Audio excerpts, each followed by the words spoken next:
Hello दोस्तों, welcome to GS now. दोस्तों, आज हम लोग क्विज नाउ सेक्शन में विश्व भूगोल को देखेंगे और इससे आए हुए पीवाईक्यू जो इम्पोर्टेंट है, जिसको छोड़ना बहुत ही खतरनाक साबित हो सकता है यूपी पीसीएस प्री के लिए, वैसे प्रश्नों को हम लोग देखेंगे। और ये हमारा लक्ष्य इस सेक्शन का यही होता है क्विज नाउ का कि लिमिटेड टाइम में मैक्सिमम हम लोग रिवाइज कर सकें टॉपिक्स को। तो चलिए इसी सेक्शन में आगे बढ़ते हैं और शुरू करते हैं। जो भी फ्रेंड्स हमारे नए आए पहली बार चैनल पर आ रहे हैं वो जीएस नाउ चैनल को ज़रूर सब्सक्राइब कर लें और हमारे टेलीग्राम ग्रुप पे भी ज़रूर जुड़ें, जहाँ से उनको जो भी चीज़ पढ़ाई जा रही है उसकी पीडीएफ आपको मिल सके। तो पहला प्रश्न है, हमारी आकाश गंगा के केंद्र का परिक्रमा करने में सूर्य को कितना समय लगता है। जैसे आपको पता है कि पृथ्वी हमारी सूर्य की परिक्रमा करती है और आकाश जो हमारा पृथ्वी सूर्य है वो आकाश गंगा की परिक्रमा करता है, आकाश गंगा के केंद्र की परिक्रमा करता है। तो उसको कितना समय लगता है, तो उसको लगभग 25 करोड़ वर्ष लग जाते हैं पूरी परिक्रमा करने में। मिल्की वे जो हमारी आकाश गंगा है वर्गीकृत की गई है कैसे चीज आकार में, तो सर्पिलाकार गैलेक्सी के रूप में, स्पायरल गैलेक्सी के रूप में उसको डिनोट किया गया है, वर्गीकृत किया गया है। तारे का रंग का सूचक क्या होता है। तारा अगर आपको रेड दिख रहा है कोई तारा, या फिर येलो दिख रहा है, या फिर आपको ब्लू दिख रहा है, तो इसके ये किस चीज़ का सूचक होता है, उसकी ताप का सूचक होता है। यानी कितने ताप उसकी टेम्परेचर कितनी है उसको दिखाता है। अगर रेड तारा है तो उसका ताप कम है और सबसे मैक्सिमम ताप कहाँ होगा, ब्लू पे। सबसे ज़्यादा मैक्स टेम्परेचर होता है ब्लू कलर पे और सबसे कम ताप होगा रेड कलर पे।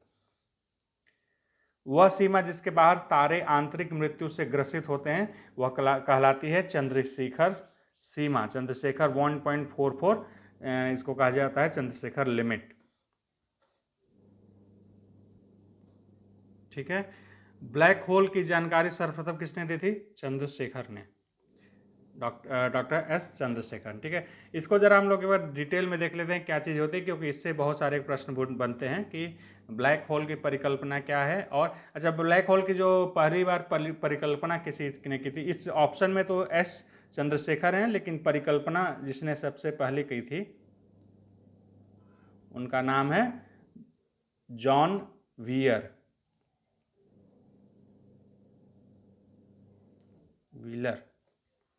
ठीक है।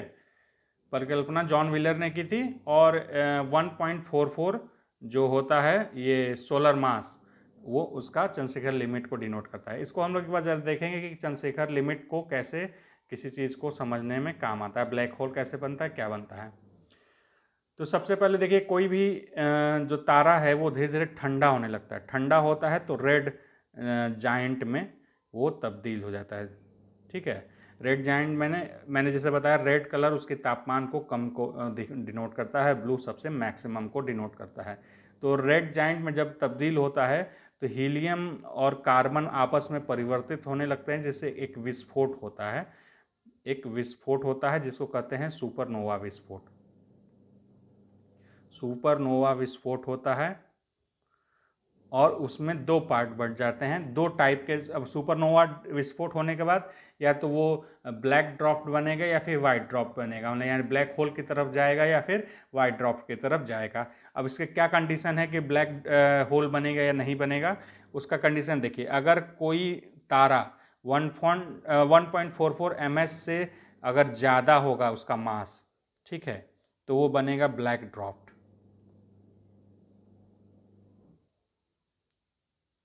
ठीक है। और इसका अगर मास 1.44 सोलर मास से कम होगा अगर, तो ये बनेगा वाइट ड्रॉप। ठीक है। श्वेत वामन, श्वेत वा बने, और ये काला वामन। ठीक है।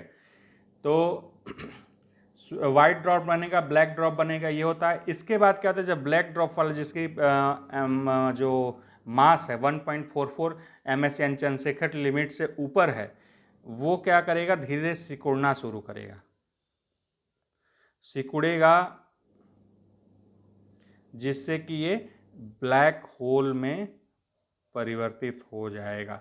और ब्लैक होल में डेंसिटी बहुत हाई होती है, ग्रेविटी बहुत हाई होती है, इतनी ज़्यादा हाई होती है को लाइट को भी बाहर नहीं जानते। अगर ये ब्लैक होल है, अगर इससे कोई लाइट भी गुजरती है बाहर नहीं निकल पाती, कोई जिससे मान ली कुछ हुआ अंदर तो लाइट भी बाहर नहीं आएगी, ये वापस अंदर ही रह जाएगी। मतलब इतनी ज़्यादा डेंस और इतनी ज़्यादा ग्रेविटी होती है कि वो लाइट को भी ऑब्जर्व कर अपने अंदर संभाल लेती है। इसीलिए ब्लैक होल कहा जाता है। उसको देखना लगभग असंभव होता है, लेकिन अभी हाल के समय में ब्लैक होल का एक पिक्चर रिलीज़ किया गया है, बहुत ही मुश्किल से बनाया गया है उसको, मतलब कि बहुत तरीके से उसकी पिक्चर ली गई है, जो कि अपने आप में एक विरोधाभासी है। इतना ब्लैक होता है वो लाइट भी नहीं निकलने देता है। उसकी पिक्चर लाइट की परिकल्पना, फोटो की परिकल्पना इसी पे चलती है, वो लाइट को ऑब्जर्व करता है। कोई भी फोटो क्लिक करते हैं आप तो लाइट को असल में ऑब्जर्व करता है, जिस सरफेस पर रिफ्लेक्ट होता है लाइट उसको वो कैप्चर करता है।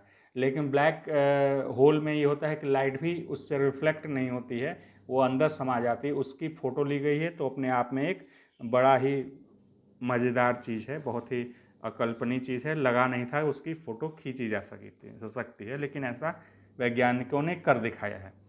तो पूरा ये समझिए, ये इससे बहुत क्वेश्चन आते हैं, इसको ध्यान से समझ लीजिएगा, इसको कहीं पे नोट कर लीजिएगा। और इससे रिलेटेड मैंने ब्रह्मांड का एक चैप्टर पढ़ाया था, उसमें पूरा मैंने डिटेल से समझाया है।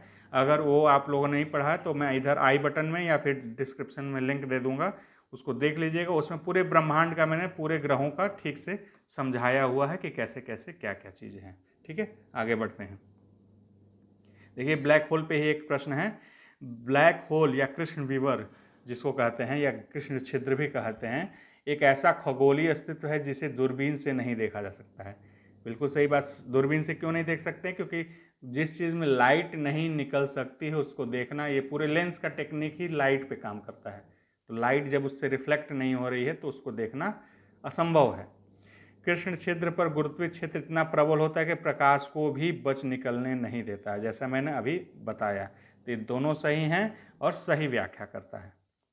सुपरनोवा क्या है? जैसे मैंने अभी जस्ट बताया कि सुपरनोवा विस्फोट होता है, असल में एक मृत प्राय तारा होता है। जब तारा मरने लगता है, रेड जायंट बनता है, ठीक है, रेड जायंट बनता है तो उसमें एक विस्फोट होता है जो कि सुपरनोवा विस्फोट कहा जाता है। अब उसके बाद डिसाइड होता है ब्लैक होल बनेगा या फिर वाइट ड्रॉप बन के वो रह जाएगा। ठीक है, 1.44 से ऊपर होगा तो ब्लैक ड्रॉप या फिर ब्लैक होल बनेगा, उससे नीचे होगा तो वाइट ड्रॉप बन के रह जाएगा।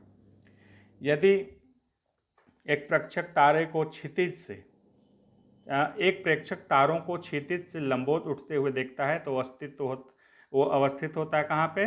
विषुवत पे। सिंपल सा प्रश्न है। अगर कोई व्यक्ति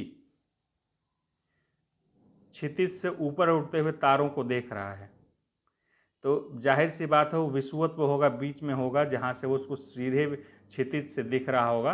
कि विषुवत पे अगर होगा तो सीधे उसको दिख रहा होगा, कहीं से कर्व नहीं हो रहा होगा कि तारा ऊपर की तरफ उठ रहे हैं। ठीक है, लंबवत ऊपर उठ रहे हैं। ठीक है, तो ये विषुवत होगा। ये देखिए बड़ा ही मजेदार प्रश्न है। एक व्यक्ति काली अंधेरी रात में रेगिस्तान में अकेला खड़ा है। ये प्रश्न में कुछ है नहीं, बस इसको बनाया गया इस तरह से लगे कि बहुत ही टफ है। ठीक है, यूपीएससी के क्वेश्चन बहुत ज़्यादा लंबे होते हैं तो बहुत सिंपल उनका आंसर होता है। एक व्यक्ति काली लंबी अंधेरी रात में रेगिस्तान में अकेला खड़ा था। उससे अपने गांव जाना था जो वहां से पूर्व में 5 किलोमीटर की दूरी पे था। ध्यान रखें कहाँ जाना है उसको, ईस्ट में जाना है 5 किलोमीटर। ठीक है, हमारा नॉर्मल जो भी हम लोग मैप करते हैं, नॉर्थ ऊपर होता है, साउथ नीचे होता है, ईस्ट दाहिने होता है और वेस्ट बाएं होता है। ये एक मैप का आइडियल सिचुएशन होता है। तो उसको अब देखते हैं आगे। उसको पूर्व में 5 किलोमीटर की दूरी तय करना था। उसके पास दिशा ज्ञान के लिए कोई यंत्र नहीं था, मतलब अंधेरे में फंसा हुआ है, कहाँ जाना है कहाँ, उसको कुछ नहीं पता है। बस उसे एक पहचान है, ध्रुव तारे की पहचान है। उसे गांव पहुंचने के लिए उसे कौन सा मार्ग अपनाना पड़ेगा? तो ध्रुव तारे को सबसे पहले समझ लीजिए, इंग्लिश में कहते हैं नॉर्थ स्टार। बहुत ही सिंपल प्रश्न है। नॉर्थ स्टार कहते हैं ये उत्तर दिशा में निकलता है। ध्रुव तारा हमेशा उत्तर दिशा में होता है। ठीक है, तो ध्रुव तारा आपका कहाँ है? नॉर्थ में है। ठीक है। अब उसको जाना है पूर्व में 5 किलोमीटर, तो अब उसको जाना है इस रास्ते पे जाना है 5 किलोमीटर, ठीक है। तो किधर चलेगा, ध्रुव तारे को अपने बाईं ओर रखे, इधर की तरफ मुंह करके खड़ा हो जाए और अपनी तरफ बाईं तरफ ध्रुव तारे को रखे और 5 किलोमीटर चलता जाएगा, अपने गांव वो पहुंच जाएगा, ठीक है। तो ध्रुव तारे को अपने बाईं तरफ रख के चले तो 5 किलोमीटर चलने के बाद वो घर पहुंच जाएगा। बहुत ही सिंपल प्रश्न है। देखिए, विशेष लक्षण और ग्रह का नाम दिया हो उसको मिलान करना है। सौर मंडल का सबसे छोटा ग्रह, उस समय प्लूटो, ये पुराना प्रश्न है संभवतः, हाँ पुराना प्रश्न है, 2016 के बाद इसको प्लूटो को हटा दिया गया है। अब ये 2016 से प्लूटो इस लिस्ट में नहीं है, तो प्लूटो की जगह अब सबसे छोटा ग्रह बुध हो चुका है, ठीक है। तो सबसे छोटा ग्रह हो जाएगा प्लूटो, सबसे बड़ा ग्रह जानते हैं बृहस्पति, दूसरे स्थान पे ग्रह कौन आता है, तो बुध आता है। देखिए मैंने बुध लिख दिया है, बुध होना चाहिए। बुध। सूर्य से निकटतम ग्रह कौन सा है, अच्छा मैंने उल्टा मार्क कर दिया है, ये हो जाएगा, और सूर्य से निकटतम ग्रह हो जाएगा, ये दूसरे स्थान वाला ग्रह हो जाएगा शुक्र, ठीक है। इसको मैं यहाँ पे लिख देता हूँ, एक सेकंड, कंफ्यूजन ना हो जिससे। ये क्रम है ग्रहों का सूर्य से, ये सूर्य है, बुध, शुक्र, पृथ्वी, मंगल, बृहस्पति, शनि, अरुण और वरुण। ये क्रम याद रखिएगा हमेशा, आपका जो भी इससे रिलेटेड प्रश्न आते होंगे अपने आप सॉल्व हो जाया करेंगे। बुध, शुक्र, पृथ्वी, मंगल, बृहस्पति, शनि, अरुण, वरुण, ठीक है। और प्लूटो यानी यम को हटा दिया गया है। हमारे सौर परिवार के निम्नलिखित, अच्छा इसका टिक मैंने नहीं लगाया, क्या था, ए का 4, बी का 3, ये हो जाएगा आंसर डी। हमारे सौर परिवार के निम्नलिखित में कौन सा कथन सही है। हमारे सौर परिवार सभी ग्रहों में सघन पृथ्वी सघनतम, सबसे सही, पहला ही सही है।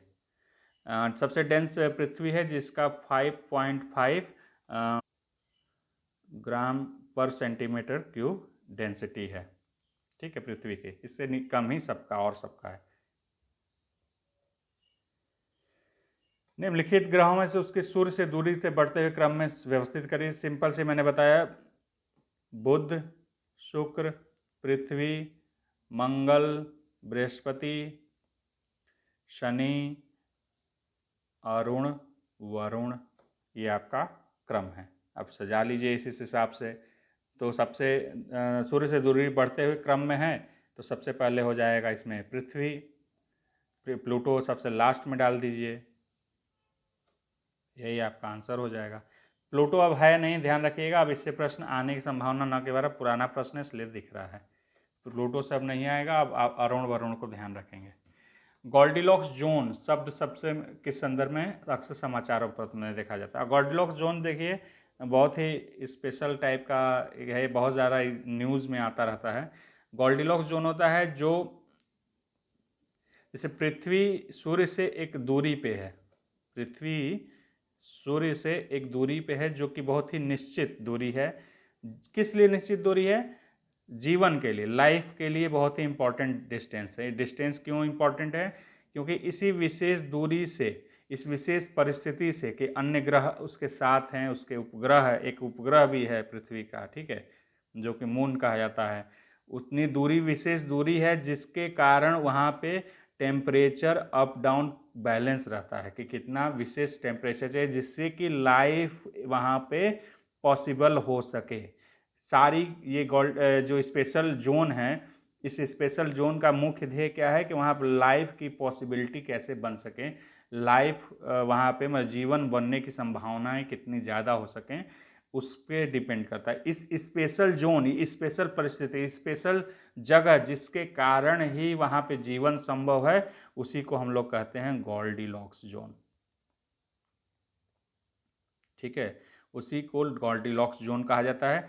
आजकल इस गोल्डिलॉक्स जोन शब्द का हम लोग कई चीज़ों में यूज करने लगे हैं, जैसे कि कुछ विशेष परिस्थितियों से बना हुआ चीज़, कोई सिचुएशन हो कि इस परिस्थिति में मिलेगा तभी ये माना जाएगा। तो उसको भी लोग आजकल एज ए क्या कहते हैं मुहावरे की तरह यूज कर, गोल्डीलॉक्स जोन की तरह एक फ्रेज के रूप में यूज कर रहे हैं। तो गोल्डीलॉक्स जोन मूलतः किस लिए यूज हुआ था कि अंतरिक्ष में कहीं पृथ्वी जैसी एक स्थिति बन सके जहाँ पे जीवन संभव हो सके, विशेष दूरी वाला सारी चीज़ों को समेट के एक लाइफ की सिचुएशन बना सके, उसको गोल्डीलॉक्स जोन कहा जाता है। तो बाह्य अंतरिक्ष में पृथ्वी जैसे ग्रहों की खोज ही गोल्डीलॉक्स जोन है। ठीक है, सूर्य की ऊर्जा उत्पन्न होती है। देखिए इससे क्वेश्चन एक कुछ न कुछ आना बहुत ज़्यादा हमको संभावना लग रही है, क्योंकि अभी इसके बारे में यूएसए ने खोज की है कि नाभिकीय संलयन तकनीकी पे ब्रेक थ्रू हासिल किया है यूएसए ने।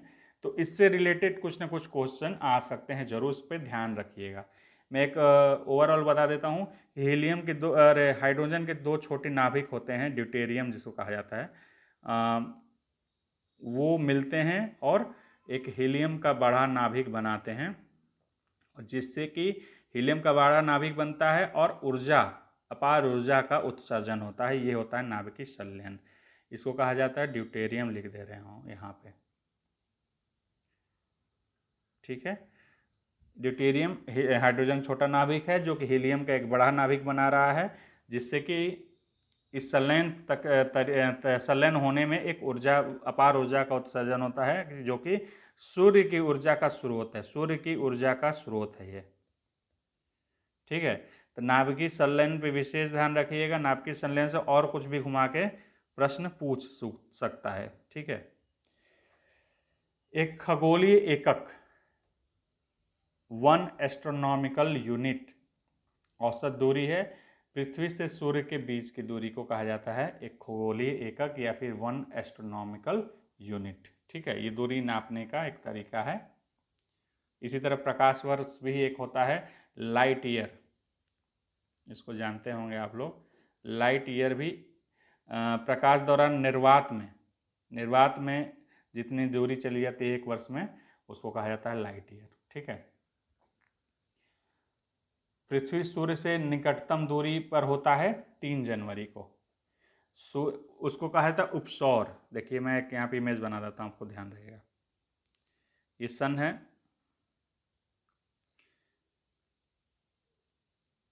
उपसौर एक घटना होती है जिसमें सबसे नज़दीक होता है 3 जनवरी को। ठीक है, और एक होता है अपसौर, मैक्स दूरी होती है ये मिनिमम दूरी,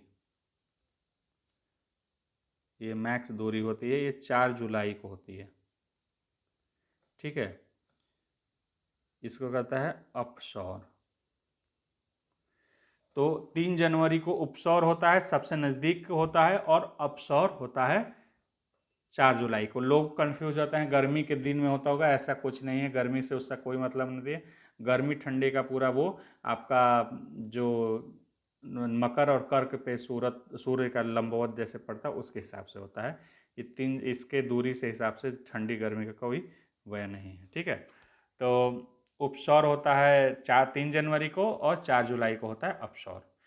सूर्य का प्रभा मंडल हालो क्या कहते हैं? सूर्य जैसे मान ली चमक रहा है, आप लोगों ने कभी देखा होगा, उसके आस ऊपर बादल आ जाते हैं तो चमकता है, पूरा हालो बनाता है, किनारे किनारे एक ऑरा बनाता है। तो उसका कैसे बनता है? तो पक्षाव मेघ जो होते हैं उसमें हिम स्फटिक होते हैं। ठीक है, आइस छोटे छोटे कण होते हैं, उसके कारण ये बनता है। साइरस कहा जाता है इस मेघों को, इंग्लिश में साइरस लिख दे रहा हूँ। ठीक है, किसी पिंड का एल्बिडो परावर्तित प्रकाश को देखने पे उसके चक्षाशु द्युति निर्धारित करता है। चक्षाशु द्युति का मतलब होता है ब्राइटनेस या चमक। ठीक है, अब इसको पढ़ेंगे तो आपको समझ में आएगा क्या है। किसी पिंड का एल्बिडो परावर्तित प्रकाश में देखने पर उसकी चमक निर्धारित करता है। बुध का एल्बिडो पृथ्वी के एल्बिडो से बहुत अधिक है। देखिए एल्बिडो जब होता है, एल्बिडो क्या होता है कि सूर्य का प्रकाश आ रहा है और वो सीधे अंदर ना जाके, मतलब पृथ्वी के पर्यावरण न उसके घुसता तो है, मतलब कि उसके कुछ डायरेक्ट, मतलब उसमें क्या कहा जाए उसको, आवेश, मतलब कि अवशोषित न करके सीधे परावर्तित कर देता है, रिफ्लेक्ट कर देता है। मतलब सूर्य की रोशनी आती है और सीधे रिफ्लेक्ट हो जाती है, उसको कहा जाता है एल्बिडो। ठीक है, तो एल्बिडो जितना ज़्यादा होगा उस चीज़ का चमक उतना ज़्यादा, जितना जैसे होता है ना कि किसी आईने पे अगर हम प्रकाश डालते हैं तो उतना प्रकाश की जितनी लाइट होती मतलब जो चमक जो होती है प्रकाश की, उतना ही तेज चमकता है आईना भी। ठीक है, तो उसको एल्बिडो कहा जाएगा सीधे। तो जितना ज़्यादा किसी ग्रह पे या किसी पिंड पे प्रकाश हो पड़ेगा और जितना ज़्यादा उसको एल्बिडो करेगा, परावर्तित करेगा, उतनी ही ज़्यादा उसका चमक होगा। तो किसी पिंड पे यानी किसी ग्रह का आप चमक ज़्यादा देखते हैं, मतलब कि उसने एल्बिडो उसमें ज़्यादा है। ठीक है, उसमें प्रकाश परावर्तित ज़्यादा कर रहा है। चंद्रमा भी बहुत अच्छा प्रकाश परावर्तित कर, इसलिए वो चमकता हुआ बिल्कुल साफ साफ दिखता है। ठीक है, तो पहला सही है और दूसरा गलत है। बुध का एल्बिडो पृथ्वी से कम है। ठीक है, तो इसमें केवल एक सही होगा। देखिए अगला प्रश्न है, किस को भोर का तारा कहा जाता है? भोर का, देखिए शुक्र पे बहुत प्रश्न उठता है। भोर का तारा, सायन का तारा, सबसे चमकीला ग्रह भी कहा जाता है इसको। ठीक है, और इसके अलावा ये पृथ्वी की जुड़वा बहन भी कहा जाता है। इस पे बहुत ये सारा प्रश्न पूछा जाता है, इसको ध्यान रखिएगा। सबसे गर्म है ये सारे मैंने जो ब्रह्मांड वाले चैप्टर पढ़ाए हैं उसमें सब कुछ मैं बता चुका हूँ। अगर आप लोगों ने नहीं देखा तो उसको देख सकते हैं। सबसे गर्म है ये। क्यों इतना ज़्यादा गर्म है? CO2 की मात्रा बहुत ज़्यादा है, इसलिए प्रेशर कुकर की भांति ये कार्य करता है। प्रेशर कुकर संकल्पना यहाँ पे पाई जाती है। ठीक है, सिचुएशन पाई जाती है। प्रेशर कुकर का सिचुएशन पाया जाता है, इसके कारण ये शुक्र बहुत ही गर्म है। ठीक है, नहीं तो नज़दीक तो सबसे ज़्यादा बुध है, लेकिन गर्म है पृथ्वी, अरे शुक्र है। ऐसा क्यों है? बस यही CO2 की मात्रा अत्यधिक है, जहाँ जिसके कारण वहाँ प्रेशर कुकर की स्थिति बनी हुई है। ठीक है, और सबसे ठंडा कौन होगा? सबसे जो दूर है सबसे ठंडा है, सिंपल सी बात इसमें है। तो यानी कि वरुण। इसको ध्यान रखिएगा, ये सब चीज़ों को ध्यान रखिएगा। शुक्र से सबसे ज़्यादा यही सारे प्रश्न पूछे जाते हैं, तो इसको नोट रखिएगा। और ब्रह्मांड वाला चैप्टर देख रहे हो, उसमें सारा चीज़, उसका PDF भी मैंने ग्रुप पे भेजा हुआ है ब्रह्मांड वाले का, उस PDF को भी आप लोग देख सकते हैं, समझ सकते हैं। पृथ्वी पर एक स्थान से बढ़ते हुए अक्षांश वाले दूसरे उच्च अक्षांश वाले, बढ़ते हुए अक्षांश वाले यानी कि अक्षांश बढ़ रहा है, दूसरे स्थान पर किसी वस्तु का वजन बढ़ता है, घटता नहीं है। यानी कि कोई अगर विषुवत पे है, कोई विषुवत पे है और वो चलना शुरू करता है ध्रुवों की तरफ, तो जितना ऊपर जाएगा उतना उसका भार बढ़ता जाएगा, वजन बढ़ता जाएगा, और मैक्स उसका मैक्स यहाँ पे भार होगा ध्रुव पे। ठीक है, ये दोनों तरफ लागू होगा। अगर इधर भी जाता है तो उसका भार बढ़ता जाएगा और यहाँ पे मैक्स भार होगा। ऐसा क्यों है? क्योंकि G का मान सबसे ज़्यादा कहाँ होता है? तो G का फोर्स यहाँ सबसे ज़्यादा लगता है ध्रुवों पे, और सबसे कम कहाँ लगता है? 0 डिग्री पे। तो ध्रुव पे जितना दूर, मतलब कि उच्च अक्षांशों पर जितना बढ़ते जाएंगे उतना आपका वेट बढ़ता जाएगा। ठीक है, और इसका कारण क्या है कि पृथ्वी एक परिशुद्ध गोला नहीं, थोड़ा सा ऐसे चपटा टाइप का गोला है, इसके कारण। ठीक है, तो ए गलत है और R सही है इसका। तो बस आज के लिए इतना ही, अगले वीडियो में फिर मिलेंगे। और जो भी हमारे ग्रुप पे आए हुए हैं जरूर चैनल को सब्सक्राइब करें वीडियो देखने के लिए हमारे। और हम लोग सुपर फास्ट रिवीजन शुरू कर चुके हैं। अब जो भी चीज़ें हैं बहुत तेज़ी से हम लोग रिवाइज करते हुए चलेंगे, और हिस्ट्री के रिलेटेड सारे मैं नोट्स अपने भी शेयर करना आप शुरू करूँगा, तो उसको भी देखते रहें। बस 1 महीने में सारा कुछ क्विकली जो रिवीजन हो सके मैं कोशिश करूँगा। जो मॉडर्न हिस्ट्री है एक ही वीडियो लाऊँ, 1 घंटे का मैक्सिमम, उसमें बहुत सारी चीज़ें आपको मिलेंगी जो आप देख के कहेंगे कि इतना सारा चीज़ 1 घंटे में ही कैसे कवर किया जा सकता है।